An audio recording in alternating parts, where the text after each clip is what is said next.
দেখালাম। চিকেনের ক্ষেত্রে আসলে এটা স্যাম্পল বেশি একটা সুবিধার নাই। এ দেখো, এটা আছে ইসোফেগাস, এটা আছে প্রোভেন্ট্রিকুলাস, এটা হচ্ছে গিজার বা ভেন্ট্রিকুলাস। হ্যাঁ, এই দুইটার মাঝখানে কি থাকে? এটা কি স্প্লিনটা দেখতে মার্বেল শেপ। আগেরগুলা কেমন ছিল? লম্বা ছিল পাতার মতো, কিন্তু এটার ক্ষেত্রে হচ্ছে মার্বেল শেপ। তারপরে লিভার চিকেনের ক্ষেত্রে হচ্ছে লেফট এবং রাইট দুইটা লোব থাকে, বাট লেফট লোবটা আবার দুইটা সাব ডিভিশন থাকে। দুইটা সাব ডিভিশন তোমরা এখানে আসলে এটা বলে গেছে। তো তোমরা যখন নতুন লাগবে না, সেটা হচ্ছে যে শোনো, তোমরা যখন তো ব্রয়লার তো কিনা লাগে, মাঝে মধ্যে খাও, তো ব্রয়লারটা যখন লিভারটা দেখবা তখন দেখবে যে লিভারের যে লোবের মধ্যে কোনো ডিভাইডেশন নাই, এটা হচ্ছে রাইট, আর যেটা ডিভাইডেশন আছে এটা লেফট। ঠিক আছে?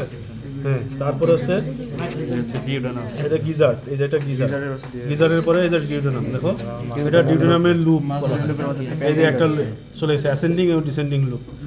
এই মাঝখানে এই যে এটা আছে প্যানক্রিয়াস, এই যে এটা আছে প্যানক্রিয়াস। হ্যাঁ, এটা হচ্ছে প্যানক্রিয়াস। তারপরে হচ্ছে জেজুনাম, তাই না?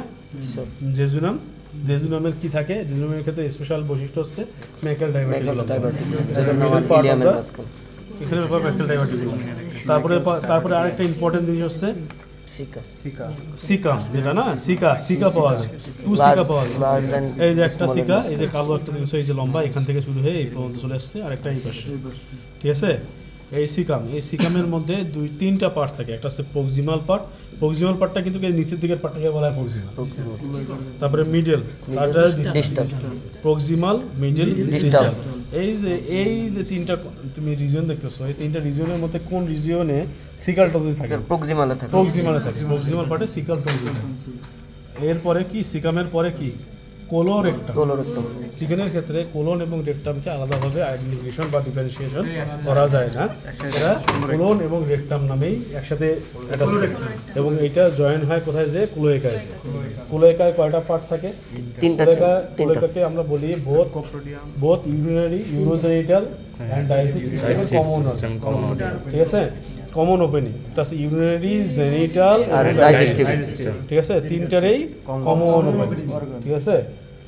তোমরা যখন এই যে চিকেন যখন এই চিকেনের যে ফিকাল দেখবা, ফিসিসের মধ্যে উপরের দিকে দেখবা যে সাদা ইউরেট, এটা হচ্ছে ইউরেটস। এটা হচ্ছে তোমার ইউরেটস বলি এটাকে। হ্যাঁ, এটা হচ্ছে ইউরেটস। এটা হচ্ছে যেটা কি বলা হয়, ইউরিয়া আছে না, এটা কি জানি বলে, কি অক্সালেট জানি বলে, যাই হোক, ওই তোমার এই ক্রিয়েটিনিন বা কি জানি বলে এটাকে, ইউরেটস,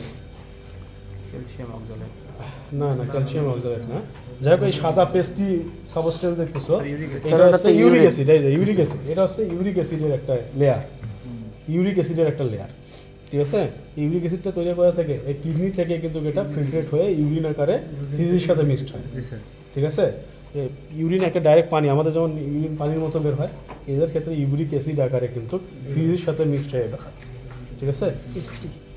হ্যাঁ, তাহলে চিকেনের ক্ষেত্রে ইউরিন এবং ফিসিস দুইটা একসাথে মিক্সড হয়ে বের হয়। আর ইউরিনটা কীভাবে বুঝবা? পোল্ট্রি টয়লেট করার পরে দেখবা যে উপরের দিকে যে সাদা, এটা হচ্ছে তোমার ইউরিন, বলতে ইউরিক অ্যাসিড। না, আলাদাভাবে করে। কারণ কেন? এই যে কারণ তো বললাম, ডাইজেস্টিভ এবং ইউরিনারি এবং জেনিটাল, এই তিনটেই যে এক পাতে হয়, এই জন্য মিক্সড হয়ে যায় আর কি। বুঝছো? এই তো, এটা তোমার একটু দেখো, ডিসকাস